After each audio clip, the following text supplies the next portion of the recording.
Do you own or manage a facility? Well, you are in the right place. Welcome to the Facility Playbook. I'm Luke Wade, founder and CEO of Facility Ally, and this podcast is about helping facility managers and owners learn from pioneers and veterans in the industry who have built and managed successful sports facilities, entertainment venues, and clubs. Did you know that most of the facilities I just mentioned use between 4 and 8 different softwares to manage their memberships, reservations, leagues, camps, clinics, and more? Revolutionize your facility with Facility Ally's all-in-one system. Learn more at facilityally.com. Speaking of pioneers and veterans of the industry, today we are at an amazing Johnson County Parks and Rec facility called Okun Field House. Today with Shannon Saunier, the Superintendent of Recreation, and Mark Bruhl, Facility Manager at Okun Field House. Thank you guys so much for having me out and joining you out here at this amazing facility. Thanks for having us. Before we get started, can you tell me a little bit about your background that led you to Johnson County Parks and Rec? Absolutely. So I've actually been with Johnson County Park and Rec for the last 27 years, way back in the Stone Age, whenever you had to answer a newspaper ad for a job. The job posting was working on the ball fields at Heritage Park, and it was $5 an hour, which was an improvement in pay from what I was receiving back then. Minimum wage was $4.25. So, it was really something that I thought I would do for a period of time while I was going to school, and that I would move on. My degree path was in marketing. I really wanted to get into sales, and honestly, wanted to make a lot of money. And so 18-year-old Shannon and 22-year-old Shannon had different versions of what they thought their life would look like. And so once I got done with college, I came back to my old job working on the fields to try and figure out what I wanted to do going forward. I quickly realized that park and recreation is sales, but it's all things you can feel good about selling. So from there, I was promoted to a full-time maintenance worker, and I did that for the next 9 years until the creation of the New Century Field House. I was hired in 2010 as the first facility manager for New Century, and I did that through 2019, at which point I was promoted to the assistant superintendent of recreation for our organization. I did that through September of 2022, where I was lucky enough to be selected as the superintendent of recreation. And so in that role, I oversee the recreation division for JCPRD, which is about half of the organization. So over 150 full-time staff members and a budget of about $23 million.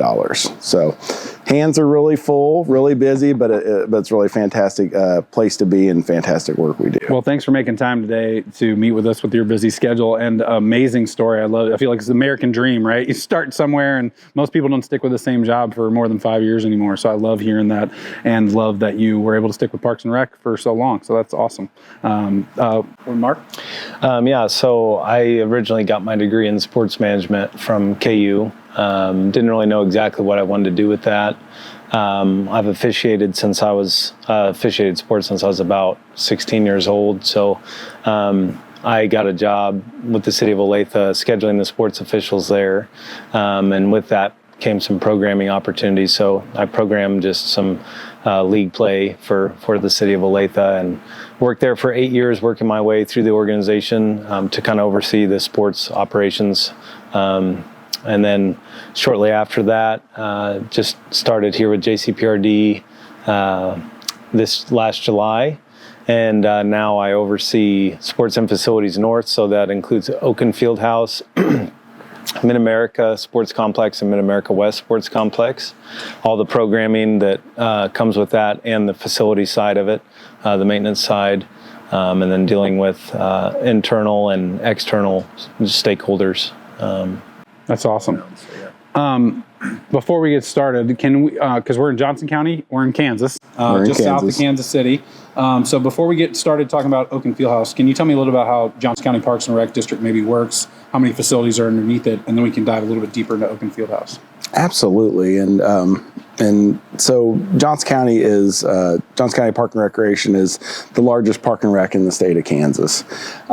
We are a nationally known park and recreation agency. We're the 2017 gold medal winner through the NRPA, which is the National Recreation and Parks Association. We were a finalist in 2022. and we're putting together our nomination for this upcoming year. So knock on wood that we're selected as a finalist again. We've been around for about 70 years now, I believe, and we have over 10,000 acres throughout Johnson County. And those familiar with Johnson County understand that it's a pretty well-developed area, and so it gets harder and harder to set aside those acreage to make sure that we have prairie restoration and all sorts of things like that. Shawnee Mission Park is one of our flagship parks. It is the most visited park in the state of Kansas. Wow. Our Children's Service Department is the largest provider of before and after school care in the state. We serve over 3,000 kids every single day at 66 before and after school sites. And that's just scratching the surface of a few things we do. You know, it's about an $80 to $85 million a year budget. And we really do work that we think is as important as life safety type activities, because a lot of people come to us for those type of health and emotional well-being type activities. You know, through COVID, we really were valued. You know, when people couldn't get together, they went outside, and we provided those spaces, and really it hasn't slowed down since, and we've just kind of built upon it ever since. Yeah, you weren't joking about having your hands full. That's a lot. That's absolutely amazing. I don't think I knew that much about Johnson County Parks and Rec, so that's really cool. Thank you. So let's talk about Okun Field House, which is where we're at today. Maybe just a quick story of what it was, what it is today, and maybe what programming you run here. Yeah, so I'll kind of hit on kind of a little bit of history. So as is the case for multiple facilities in our inventory, this was a distressed, privately owned facility. We were approached, and I wasn't privy to these conversations when I was out chalking fields at Heritage Park when all this was going on, but I have heard stories. But we were approached about possibly taking ownership of the facility, buying it. We did a 1-year test pilot, if you will, where we ran it to try and see kind of how the revenues and expenses would run. A unique thing about the recreation division is we are enterprise funded. I like to say we have to sing for our supper. So a lot of agencies have heavy general fund subsidizing happening for these types of facilities. While we do for capital improvement type projects, each year we're expected to operate within the revenues that we bring in. Wow. You know, so we have to, you know, we're trying to be good stewards of the taxpayer's dollar.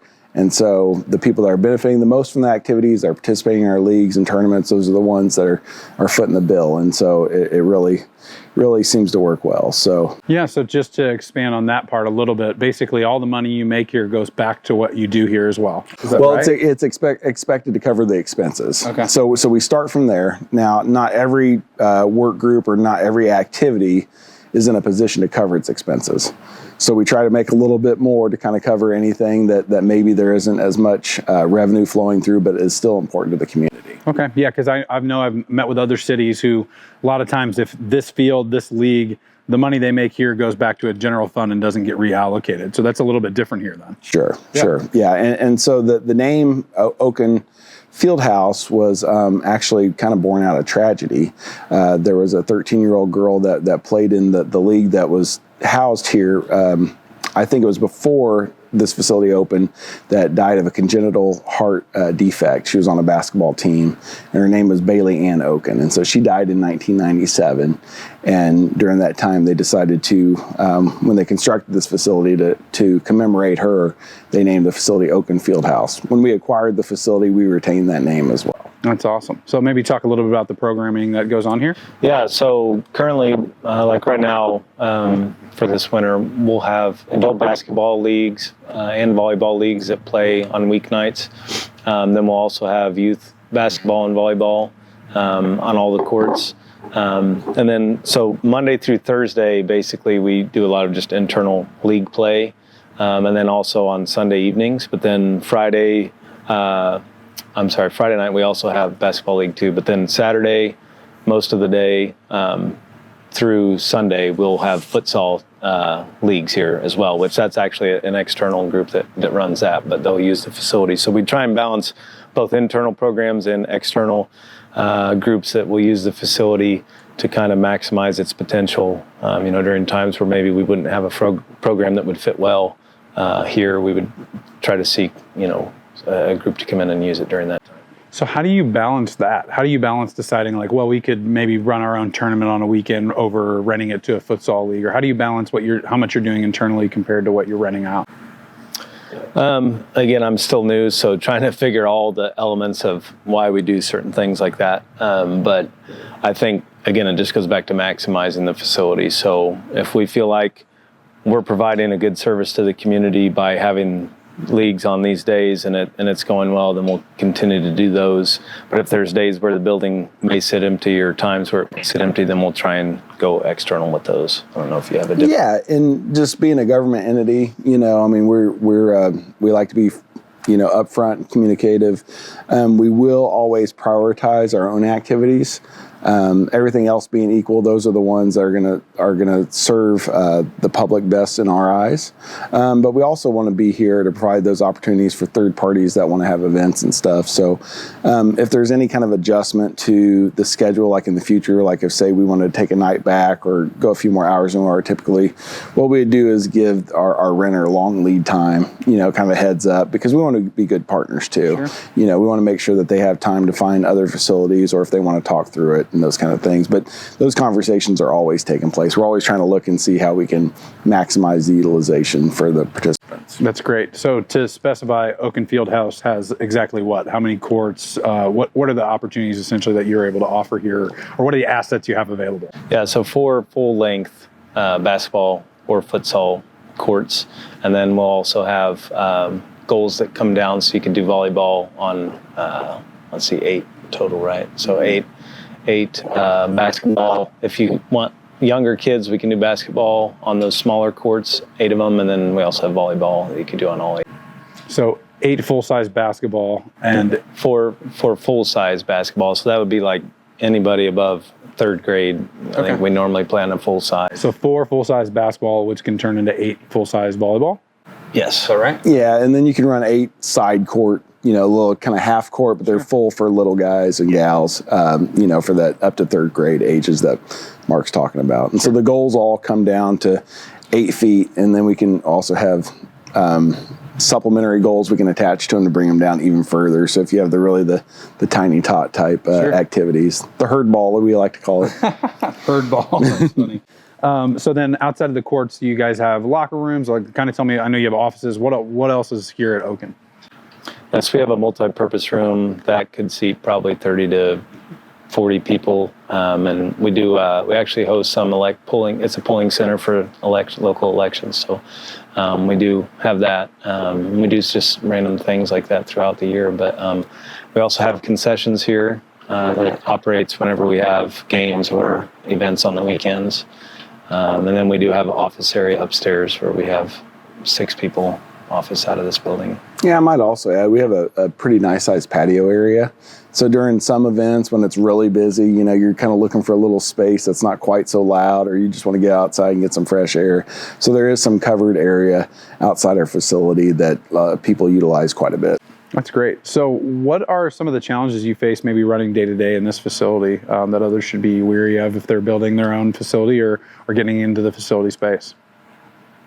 I think one thing here that stands out is we wish we'd have more storage. So I think the more storage you can have at a facility like this, especially if you're doing multiple different offerings, the better. It just sets you up for success. And, to be more organized in that way would be the biggest thing I think that we need currently. But, there's still some infrastructure things here that could be updated that we're looking at, like the goal, just always kind of staying ahead of the curve when it comes to the infrastructure itself, like lowering the goals, the tools that we have to do that. Are they automated? Are they on the wall? Are they or are they manual? Lower them.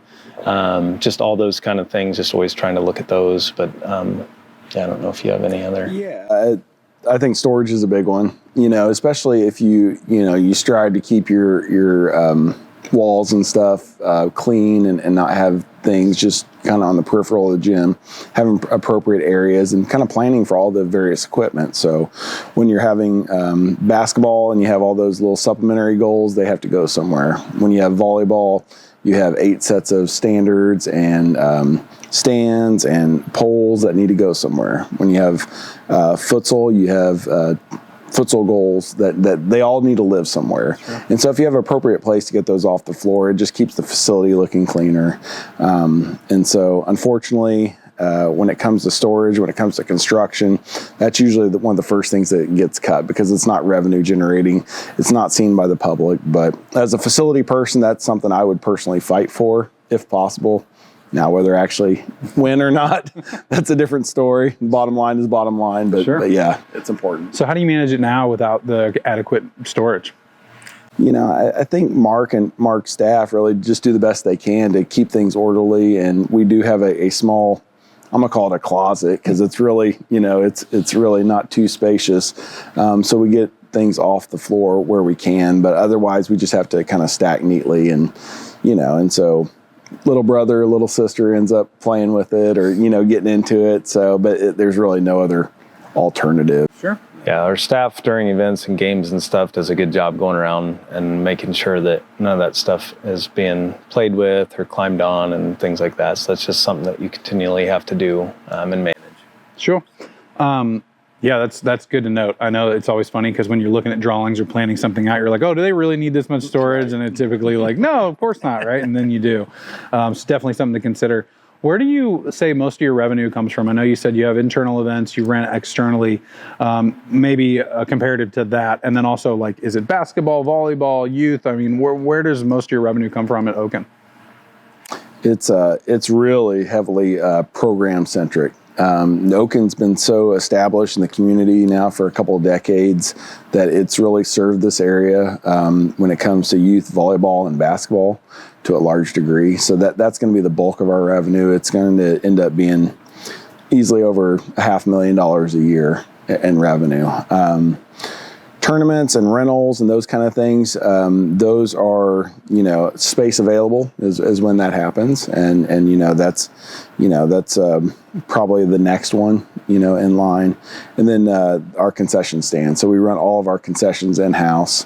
And so I looked at some numbers before this discussion and we're tracking way ahead of last year when it comes to our food and beverage. So last year we had issues like many in the community did, having enough staff and being able to serve the public to the degree we wanted to. So right now, actually through October, we've made 40 more grand than we have all of last year. And this is kind of entering our really busy season when it comes to indoor facilities. So we expect it to be somewhere probably in the neighborhood of $180,000 to $200,000 for the full year of concessions when it's all said and done. That's great. What would you attribute the biggest reason for that increase? I know you said staff. Is it staff just having the ability to sell and having the ability to be available and sell that?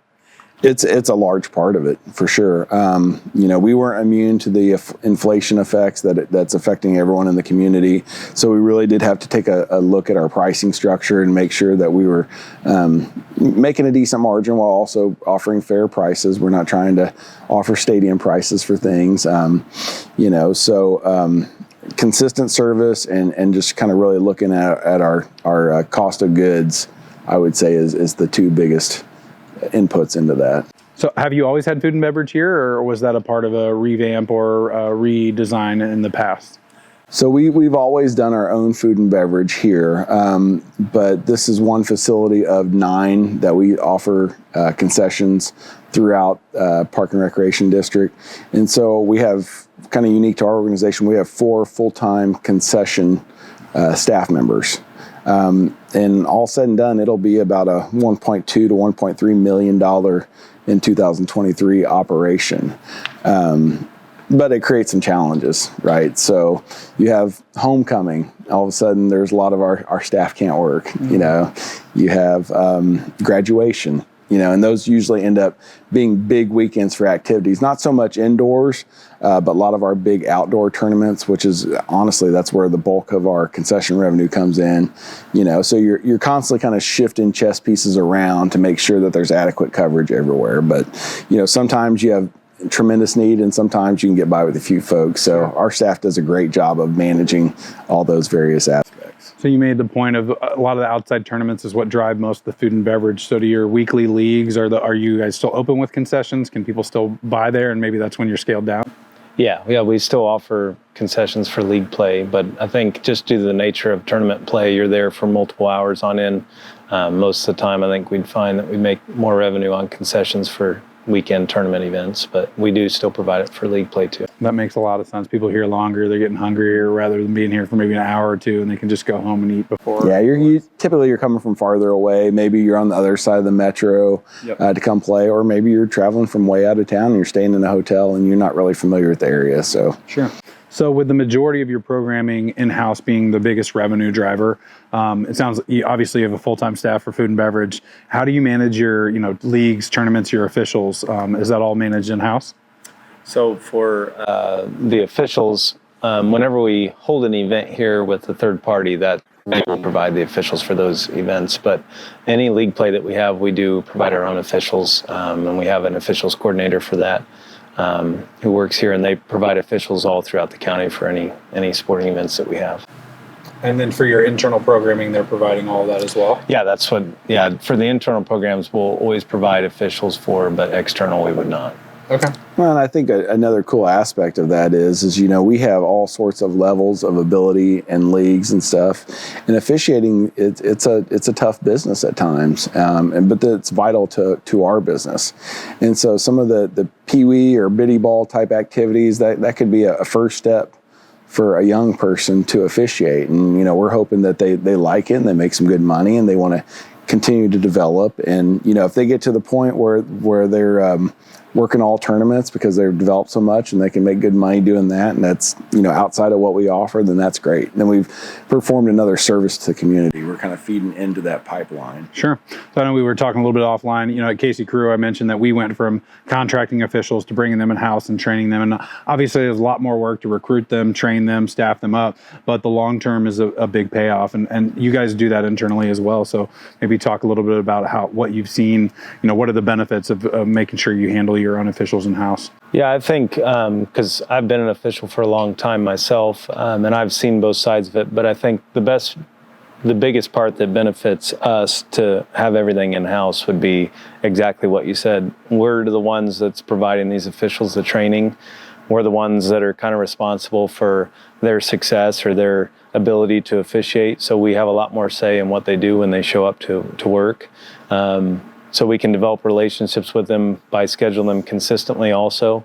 And I've found that if sometimes when you're contracting out officials, you're not always that person's priority for the day. So with us, our programs are our priorities. So we're going to send the best officials we have to whenever they're available. But if you were to rely on a third party, potentially they may have 6 or 7 other, places that they're scheduling officials for. So they're just, for lack of a better term, sometimes they're just looking for bodies. Well, we try to avoid that here to provide quality officials and training and continually monitor them and ensure that they're growing and staying engaged. Has it always been in-house, or was that a transition at one point?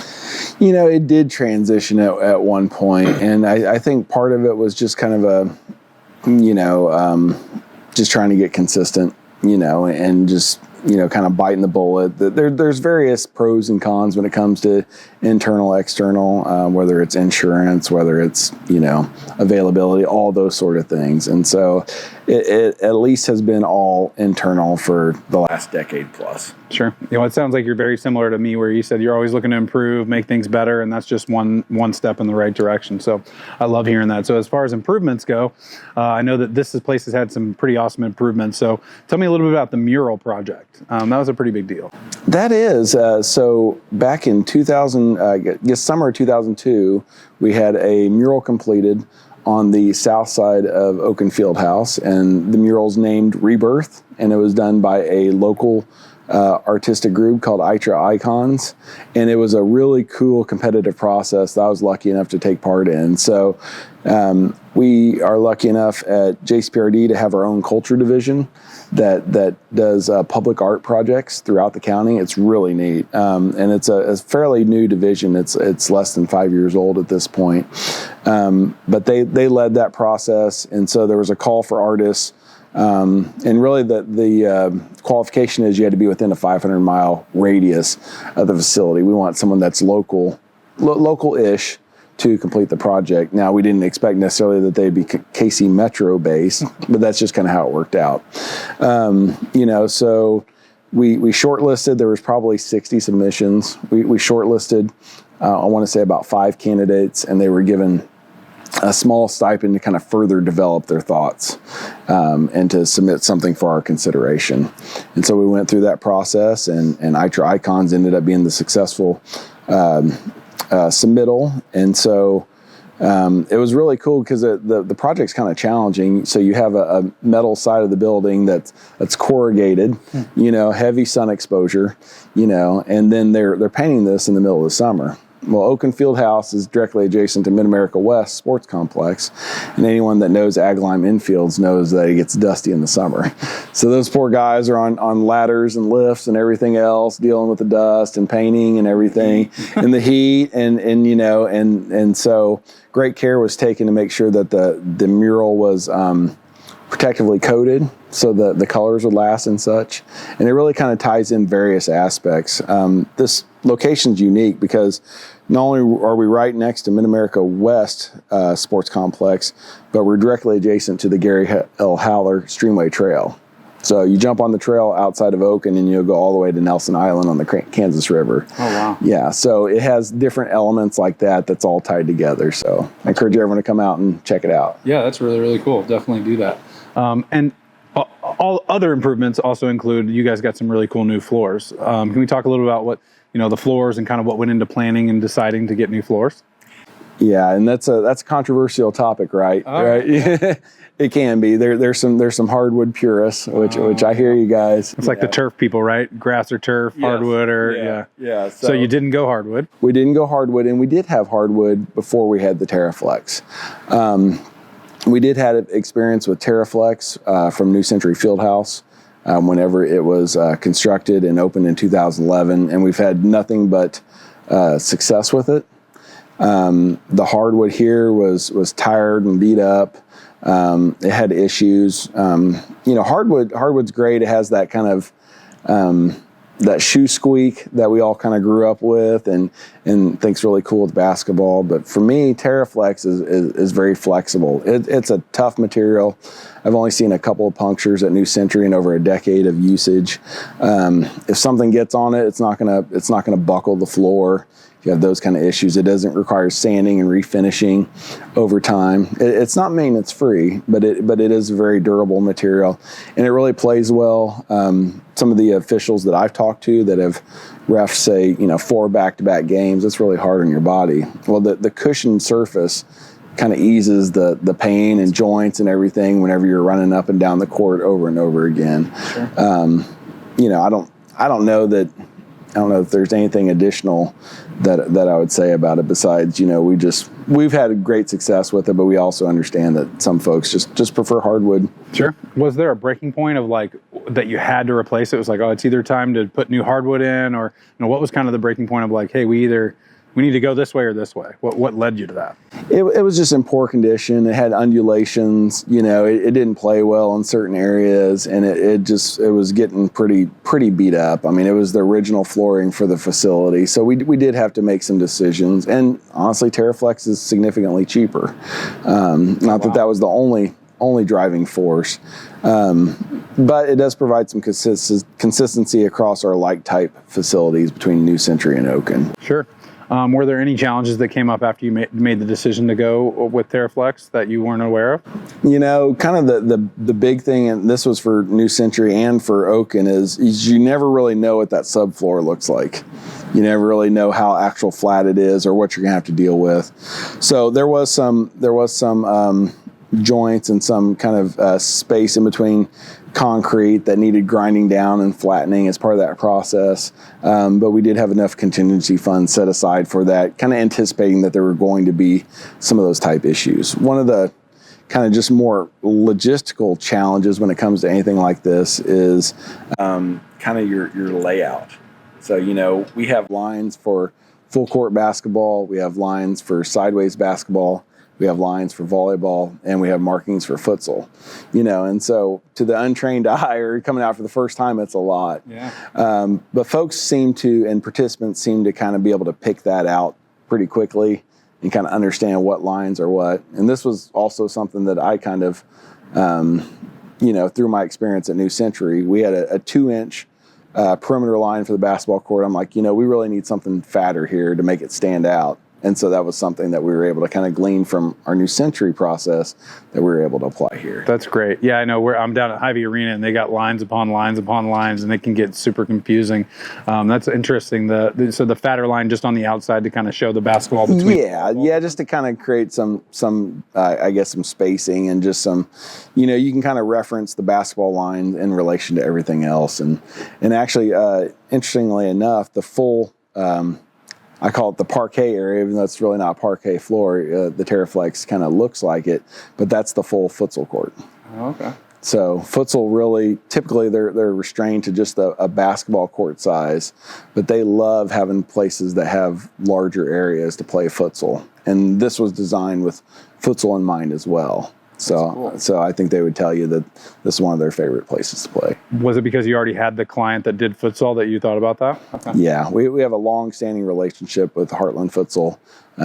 They've been playing at our facilities for a decade plus. So, we brought in those folks to kind of give their feedback. They're definitely industry leaders in that sport. So we want to make sure that it was designed with futsal in mind as well as volleyball and basketball. Sure.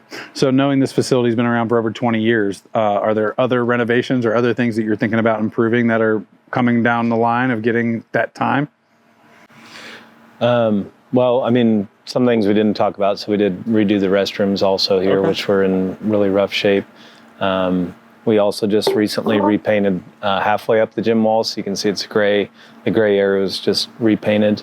And I believe the lobby area had some renovations too. Yeah, that was part of the restroom project, kind of there were some ADA issues. And so we were able to redo the lobby, add additional capacity in the restrooms, modernize them. They were really not in great shape. Like even on their best day, they were barely adequate. And I'm probably being generous. But that was a huge improvement, and something we did, I guess, just this past year is we added the curtains. Yeah, and that's kind of provided some ability to keep sports separate, keep whistles localized onto the courts that they're being blown. When you have large facilities with lots of whistles going, you see kids just stop in the middle of play because they think it's their court. And it's you said play the whistle. Which whistle? Yeah. But, as far as I think things coming up, I don't know that there's anything too significant coming up. We are in the midst of a really large renovation for some of our outdoor sports facilities. And so that's really taking priority now. So Mid-America Sports Complex just finished up a 3-year renovation, and it's fully complete. So now we're moving to right next door here to master planning for Mid-America West. Okay. So nothing really on the upcoming horizon for Okun since it's already had quite a bit of work done. Yeah. When were the floors redone? I'm going to say it's either 2 or 3 years ago. It's been fairly recent. Okay. Yeah, they look amazing. So as far as parking goes, obviously I know you're right next to a big, another facility. So do you ever run into issues with parking at both facilities, or do you feel like your parking's adequate? Yeah, to say there's no issues would be not accurate, but no, there is adequate parking here. I think whenever I see people that maybe park where they shouldn't, it's just because they don't want to park, where there are open spots in the back, or they don't want to look for them, whatever. But I would say the parking here is adequate. Is it always right by the door when we're doing both facilities at the same time? No, but there's always been parking available for people. Sure. But that'll always be, I'm sure. Yep. Here in the Midwest, we don't like to walk very far. That's for sure. I think, and I think to Mark's point, where we typically have ran into issues is kind of coming out of indoor season. If we have some kind of big Heart of America volleyball tournaments, at the same time we have a large fast pitch tournament at Mid-America West. Both of those bring lots of family to those events, and so it's kind of a shared parking lot. So if one event is huge and the other one isn't huge, it's usually not a problem. But if you have two huge events, then, this gigantic lot can be pretty full. Sure. And so do you, being an indoor facility, obviously huge demands in the winter here in Kansas, it gets really cold. Nobody wants to be outside. So how do you supplement, summer demand when demand's so high in the winter, obviously? How do you drive more people in the summer, or do you feel like your demand's pretty much the same all year long? So for internal programs, we'll run, I would say, year round. I mean, there's intermittent breaks, but the coordinators here have done a great job of year round. We have things going on in Okun. I would say probably the slowest month for weekend activity would probably be August to September, maybe even a little bit into October. But for the most part, other than that, we're busy every day of the week. That's great. Year round, yeah. Yeah, I know other facilities that are mostly indoor that definitely struggle in the summer and don't have the demand. Do you guys have programming during the day? I feel like a lot of these other facilities are, that nobody really has anything during the day, but they're packed at night after 4 o'clock. So do you have much programming during the day, during the week? And is there anything special or tips you would give anybody who's looking to do that? We have some camps that are intermittent throughout the year, sports camps, but daytime programming is actually something that we're talking about heavily right now with some of the coordinators. Maybe not in the immediate term, but over time, that's something that we're definitely wanting to bring to all three potentially of our facilities here. So, any creative ideas that you're excited about? Yeah, I mean, just related to camps, whether it be half-day camps or full-day camps, weeks at a time. I mean, there's still too much in the brainstorming phase to really say, but I think there is an opportunity for us to provide athletic camps here during the summer months when kids are out of school. So that's kind of spring, winter breaks is kind of another and then time. days out of school. Really kid driven. Yeah, the younger ages, nothing with older kids. Once you figure out how to drive the adults in during the day, let us know, because everybody's looking for that solution. Well, we do offer indoor walking. Drop in. Just as a public service. That we're here, and there's no charge for that. So that's cool. Folks can come in and walk during a set couple hours in the morning. That's great. What's one of the solutions you've implemented that maybe you're most proud of? Well, one of the things that was a challenge for us was just kind of keeping tabs on all the various tasks, not only here, but Mid-America and Mid-America West Sports Complex, and so how to make sure that nothing's falling through the cracks. And so through some creative kind of spreadsheet usage, we've been able to kind of get that all in one place instead of kind of going out to different areas and grabbing that information. This team here has multiple facilities that they're working on, so you always have to kind of juggle all the various things going on. Some things have heavier seasons than others, but it's a lot, and sure. It's a busy place, and it operates. It's open up to 100 hours a week, depending upon the season. So that's always a continued focus is communication and making sure that you're staying on top of everything. Sure. Other than storage, what's one thing you think you'd do differently if you started all over today at Okun? Make it so that the volleyball nets could come down from the ceiling. That would be my automatically thing, yeah. Instead of doing them by hand. That's pretty cool.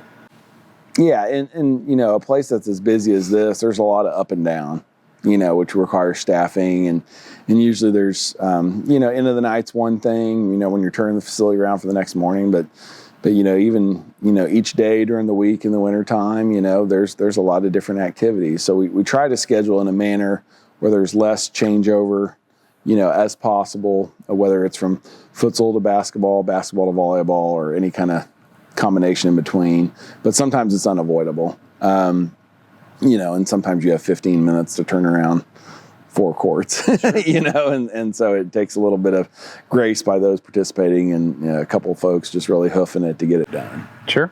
Well, thanks so much for coming out today and providing your insight. I really, really appreciate it. If you're in South Kansas City and Johnson County, make sure you come over and check out Okun Field House, as well as all the other amazing things at Johnson County Parks and Rec. If you're looking to automate your facility, check out facilityally.com. We'll see you next time on the Facility Playbook.